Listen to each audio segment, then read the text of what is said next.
Hello and welcome to Froch on Fighting with me, Carl Froch. Don't forget to hit subscribe while I've got you. I'm coming to you live from Spain. Yes, got a bit of a suntan. I've got a few mosquito bites. What else are you saying? You're trying to... I'm trying to say mosquito. Yeah, I've got a few mosquitoes on me. We need to roll this on quick because we're going to get bitten to death. Absolutely. I've got a few bites now coming from my leg. But anyway, right, so we've got some breaking news. The rematch between Anthony Joshua and Dillian Whyte has been cancelled. An adverse drug finding has been found in Dillian Whyte's recent drugs test, and the fight is off. Now, there's a few people stepping in, trying to stick their name in the hat. Andy Ruiz, I mean, that'd be a good fight. Ruiz is the guy that beat Anthony Joshua. AJ beat him in the rematch in Saudi, so why not have the trilogy? But it does raise the question, in 1 week, or is anybody going to be ready to jump in there with Anthony Joshua? There's a guy called Washington. I don't know if he was on the undercard. I'm not 100% sure. But I just want to report the fact that I'm devastated personally. The fans are losing out on this. And to find out 7 days before this big fight has been cancelled, it's annoying. Eddie Hearn's going to come under a lot of stick, but it's not his fault. It was similar with the Conor Benn, Chris Eubank situation. A lot of people pointing fingers at Eddie Hearn, but if the show can go on, then as a promoter, he's going to put the show on. Dillian Whyte is protesting his innocence, or claiming his innocence, as he would do. So we're yet to find and hear what the actual adverse findings are and what that is. I don't know what now for Dillian Whyte. He's in a position now where he's 35 years old. I think he's around about that age, and he's failed a drugs test. I mean, this is going to look terrible for him. And what does the future hold for him? He's going to have to try and clear his name. This could take 6 months. I don't understand what's happening. How many times were you drug tested? And you? I was drug tested numerous times, like many fighters were. And lots of times I've never been found to be drugs cheating, because I don't drugs cheat. And it does make you think, why are these people failing drugs tests? What is going off? Is there some kind of new testing where they find trace amounts of something that's in a supplement? I don't want to go on about Conor Benn and eggs and all that.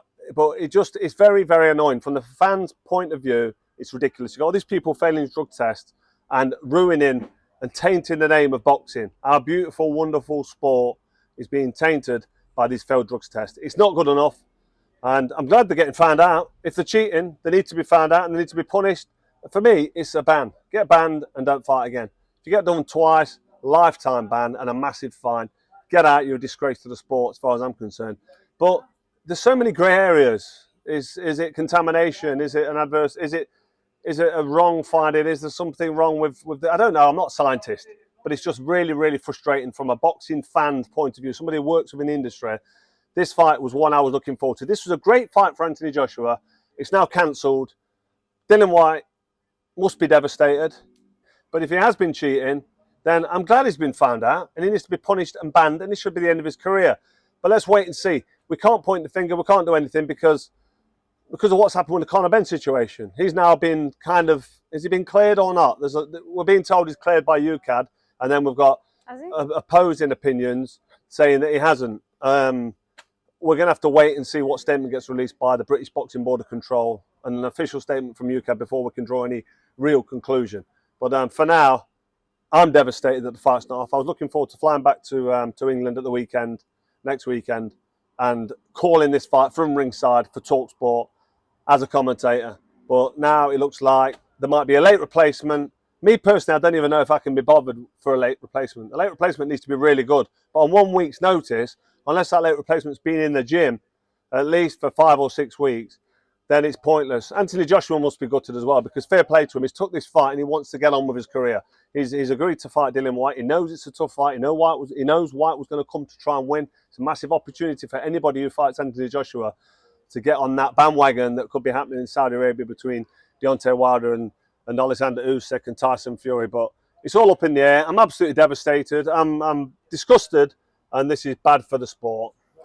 What now do you think for Dillian Whyte? I think I've already said what now for Dillian Whyte. Dillian Whyte's going to be stuck now in turmoil, waiting to see exactly what's been found in this drugs test, and he's going to have to try and clear his name.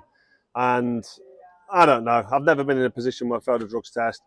There's been a couple of people as late. I mentioned Conor Benn, and it's always a bit of a grey area. It's always ambiguous responses from it, where you never get a clean-cut result or an explanation justifying what's gone wrong and why. So I'm probably in the same position as many boxing fans, just getting absolutely pissed off with the whole situation and the fact that this happens time after time again for big fights and nothing seems to get done with it. But one thing we do know has been done: the fight between Anthony Joshua and Dillian Whyte has been cancelled.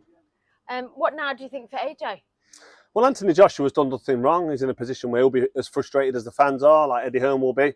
And AJ needs to fight. We've got Hrgovic, McKean on the undercard. Now, this could save the show if Hrgovic can actually agree to fight AJ, and AJ fancies the job. That is a great fight. Hrgovic is very, very capable fight, and he would give Anthony Joshua a great test. He really would. And if AJ is happy with the Hrgovic fight, then I think the fans are going to win there. McKean will have to take step-aside money. Maybe you won't fight.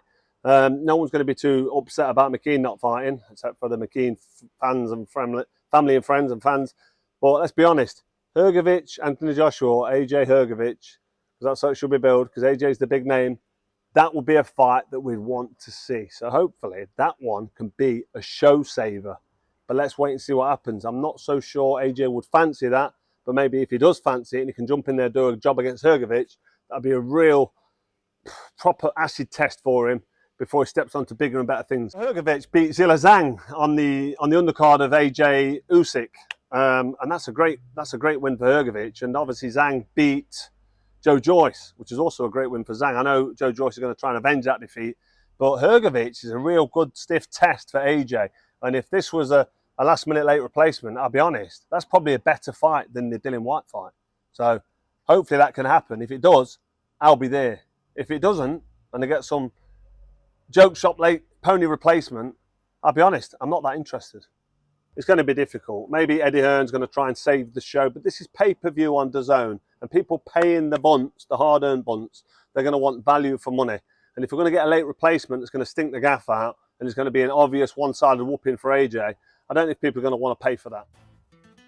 So that's it for another episode of Froch on Fighting. Hopefully Hrgovic can save the day. We shall stand by our social media for the imminent news. Hopefully there'll be something sooner rather than later. Eddie Hearn must be pulling his hair out or yanking on that Maury's wig. But don't worry, they withstand hurricane winds. I'm joking, Eddie.